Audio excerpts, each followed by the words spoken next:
Matapos mag-reach out ni Juliana, dinedma ni Vice Ganda. Wala raw natanggap na tugon si It's Showtime Miss Q&A Season 1 Grand Winner Juliana Parizkova nang magpadala siya ng mensahe kamakailan kay ang kabogable star Vice Ganda. Sa vlog kasi ni Showbiz Insider OG Diaz, ikwinento ni Juliana na muli raw siyang nag-reach out kay Vice Ganda. Nitong recently lang, noong magpasikat 2023, parang 'di ba nagkabati sila ni Billy, so nag-reach out din ako. Nag-congrats ako sa team nila. Nag-sorry ako kung na-offend ko man sila noon, sabi ni Juliana.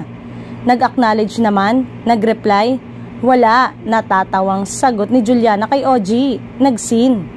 Pero feeling ko busy lang siya kasi before that naman, nakapag-reply pa siya sa akin noong nabanggit niya ako sa Miss Q&A Season 3. Nakapag-reply naman siya noon na, "You're welcome, deserve mo naman," ganyan. Dagdag pa ni Juliana.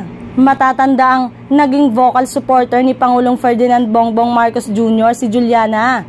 Samantalang si Vice Ganda naman ay nagpahayag ng suporta kay dating Vice President Leni Robredo.